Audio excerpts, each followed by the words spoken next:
May peace meet you in this difficult morning. May healing remain a living hope within you. And may you receive enough strength for this day, not every day ahead, just this one. Perhaps you woke again with physical pain that has no simple explanation. Perhaps emotional exhaustion has made even small decisions feel heavy. You may be grieving someone or something you cannot recover, waiting for medical information, preparing for an appointment, or carrying deep concern for someone you love who is suffering. None of this makes you weak in faith. None of it places you beyond the reach of God. God is not frightened by your unanswered questions. He is not disappointed by your tears, your fear, or the prayer that begins clearly and then dissolves into silence. Pain may weaken your words, but it does not disqualify your prayer. You do not have to become strong before you come near to God. So, before we ask for anything, take one slow breath. Let your shoulders soften if they can. Open your hands, or simply become aware that you are here. This small act of presence is enough for now. And here is the question we will carry together. How can we ask faithfully and boldly for healing while also receiving strength for the present moment? We will not force an answer about timing, method, or outcome.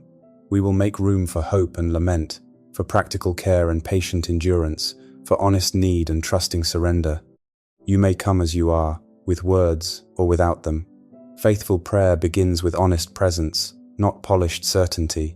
And when pain leaves you feeling most alone, Scripture turns our attention toward a God who draws near to the brokenhearted. Psalm 34-18 speaks directly into that loneliness. It does not address only those who have reached the other side of suffering or recovered their confidence. It reveals the Lord drawing close to the brokenhearted and bringing saving care to those whose spirits have been crushed. God approaches people whose inner strength has worn thin. His first answer is not rejection, accusation, or distance. It is nearness. That nearness may not arrive as a powerful emotion. You may not sense warmth, clarity, or immediate relief. The room may feel unchanged, and your body may still hurt. Yet your ability to feel God clearly is not the measure of His faithfulness. A numb heart can still be held. A weary mind can still be known. Healing prayer can begin here, with the assurance of God's presence even while the outcome remains uncertain. This means lament is not a failure of faith.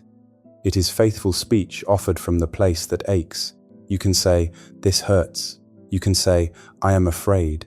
You can admit, "I am tired," or "I do not understand." These words do not drive God away. They turn toward Him without pretending. Your tears do not require an apology. Your silence does not need to be filled. Your questions do not have to be resolved before they can become prayer.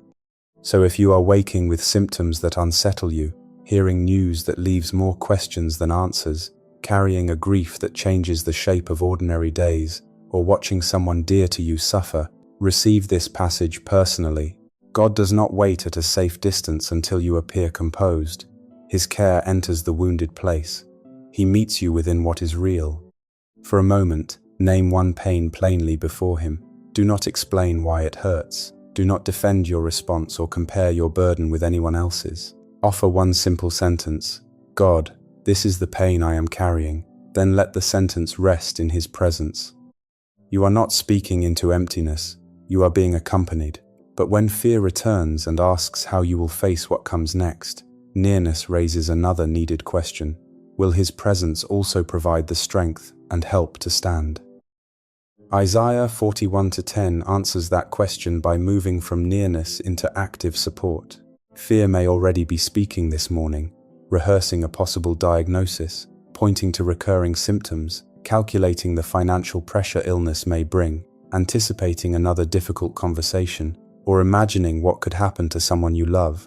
Fear tries to present the whole future at once, and then demands that you carry it before the day has begun. But God speaks within that fear. In Isaiah 41:10, His assurance unfolds in a steady progression. He is with us. He strengthens us. He helps us. He upholds us. Each promise answers a different form of distress. When fear says you are alone, God gives His presence. When exhaustion says you cannot continue, He supplies strength. When uncertainty says you do not know what to do, He promises help. When you feel as though you may collapse beneath the weight, He holds you. This is why "do not fear" is not a rebuke for having human emotions. God is not shaming the trembling heart or condemning the mind that keeps returning to frightening possibilities. He is inviting you to place that fear inside a greater reality. Fear is present, but it is not the only presence here. Anxiety may be loud, but it does not have final authority over this moment. You do not have to manufacture courage by denying what hurts. You do not have to prove your faith by appearing unaffected.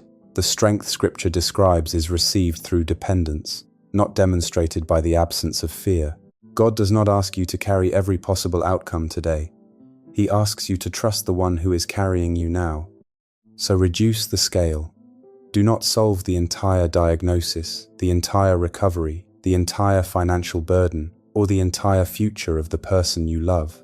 Ask for grace for the next appointment, the next phone call, the next meal, the next hour, the next honest conversation.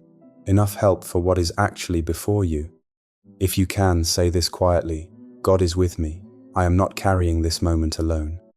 Let that assurance steady you. You may still feel weak, but you are upheld. And if weakness continues despite sincere prayer, a deeper question remains. Can persistent weakness also become a place where grace is received without shame and hope is kept alive? Yes. Persistent weakness can become a place where grace is received without shame, because weakness is not evidence that God has withdrawn. It is not a verdict on your faith. Some prayers are answered gradually. Some answers arrive differently from what we expected. Some have not yet brought a change we can recognize. That uncertainty can be painful, especially when you have prayed sincerely and the condition remains. Improvement comes slowly, or emotional fatigue returns after a better day. Yet delay does not automatically mean rejection, and continued need does not mean you have failed.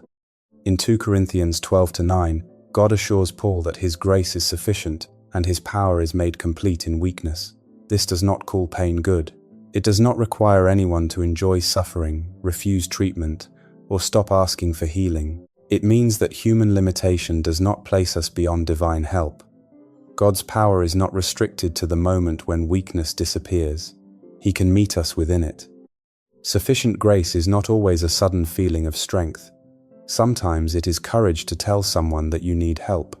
Sometimes it is patience to continue treatment when progress feels painfully slow. It may be permission to rest without accusing yourself of laziness, wisdom for a decision you did not want to make, or strength to pray again when yesterday's prayer seemed unanswered. Grace supplies what this moment requires, even when it does not reveal what tomorrow will bring. So do not turn recurring pain into an accusation against yourself. Do not interpret emotional weariness as proof of inadequate trust. Do not measure God's faithfulness only by the speed of recovery. Your need is not an embarrassment to Him. Your limitations do not disqualify you from hope. We can therefore hold two honest petitions together: Lord, bring healing, and Lord, sustain me while I wait. One does not weaken the other. The first expresses bold hope in God's ability to restore. The second expresses humble dependence upon His present grace. Faith can ask for change while receiving provision inside what has not yet changed. This is resilient hope, neither pretending that suffering is harmless, nor concluding that it is hopeless. We continue to ask, continue to receive, and continue without shame. And often, the grace that sustains us inwardly begins to arrive through practical care, a needed rest, appropriate treatment, trusted support, or one wise action placed before us today. Prayer and practical care do not compete for your trust. Keeping an appointment does not mean you have stopped believing. Asking careful questions is not doubt. Receiving treatment, resting when your body requires it, and allowing another person to help can all become ways of welcoming the care God provides. Faith is not only expressed in what you endure, it is also expressed in what you are willing to receive. You do not need to make a sweeping promise about recovery today. You do not need to map every step between this morning and the outcome you desire. Ask instead, what is one proportionate act of care that belongs to this day? Perhaps it is keeping the appointment you have been tempted to cancel, or following prescribed care as directed. Perhaps it is contacting someone trustworthy, requesting prayer, eating something nourishing, or allowing yourself to sleep.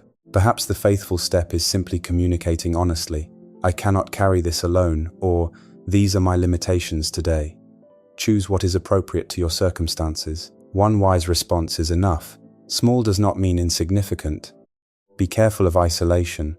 Pain often tells us to withdraw until we are easier to understand, less needy, or more composed. But needing help is not a defect of character, and accepting support is not a retreat from faith. We were not made to bear every burden privately. Sometimes strength appears as the humility to open the door when care arrives through another person. And perhaps your heart is carrying someone else's suffering. You may not have an answer for them, and you do not need to manufacture one. You can send a simple message. You can make a practical offer that respects their choices. You can listen patiently without correcting their grief or pressuring them toward optimism. You can hold their name quietly before God. Compassion does not have to explain the pain in order to remain present within it. So let the next faithful step become an offering.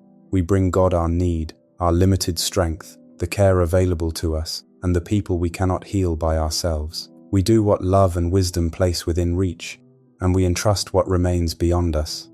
Now we gather these separate burdens into one prayer. God of compassion, meet us here in our bodies, our weariness, our decisions, and our hope. You are near to the brokenhearted. Draw close to every person whose pain has made this morning difficult to enter.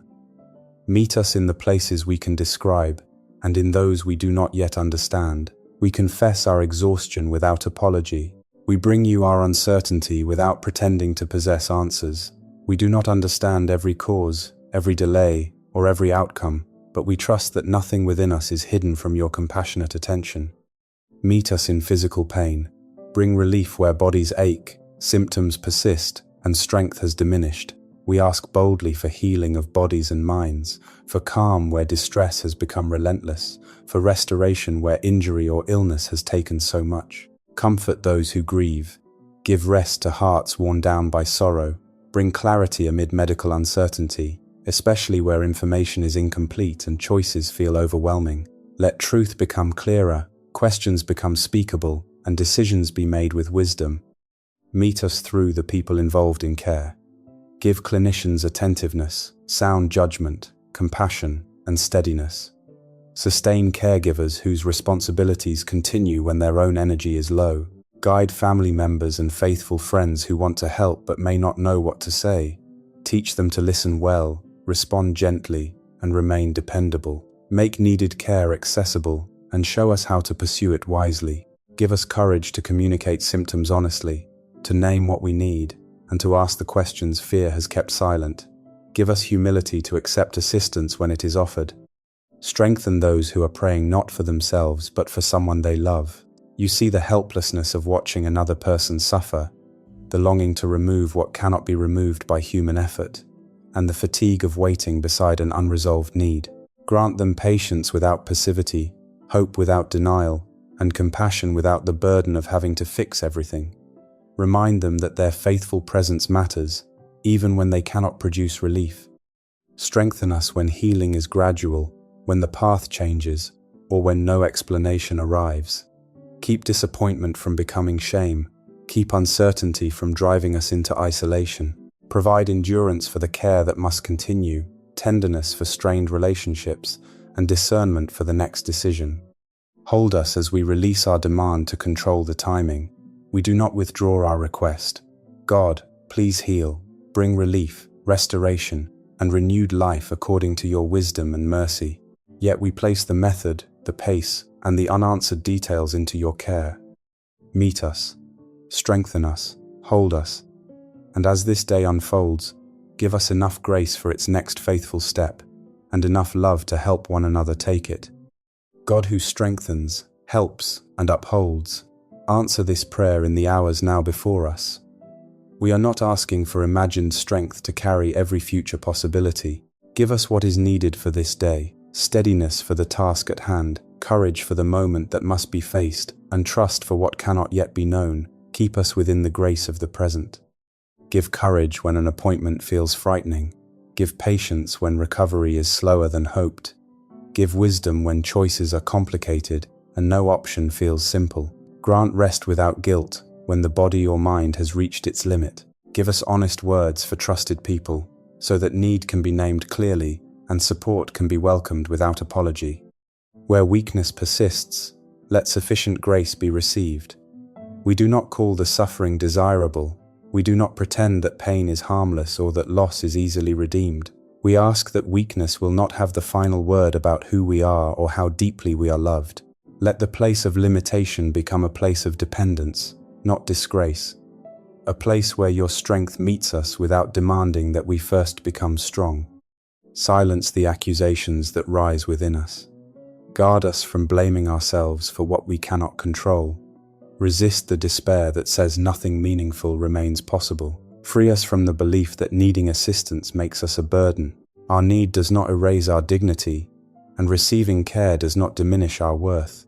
Teach us to accept help with humility and to offer it without making another person feel ashamed. Then turn the compassion we receive toward others. Help us notice the person whose pain is easy to overlook. Slow us enough to listen without minimizing, comparing, correcting, or rushing them toward an answer.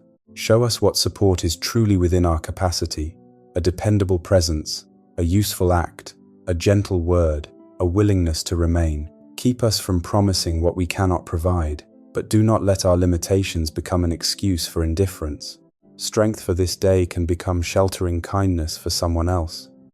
So together we declare, we are seen, we are not abandoned, grace is available for this moment, help is not beyond our reach. We can take the next faithful step, and we can help one another take it. These declarations do not guarantee the path will become easy, or that relief will arrive according to our preferred schedule. They place our confidence in the God who remains near, gives support, and supplies sufficient grace. The methods are yours, the timing is yours, the outcomes are yours, but this day is before us, and we receive strength to enter it together. Before we part, take one final, unhurried breath. If your hands are clenched, let them loosen. If tension can leave even one small place in your body, allow it to go. Nothing must be solved in this pause. Simply receive the permission to be held. God, we surrender what still hurts, the questions that remain unanswered, and the future we cannot manage this morning. We release the timetable we would choose, and the certainty we wish we possessed. Our hope for healing remains, and so does our need for grace today. Hold both with mercy.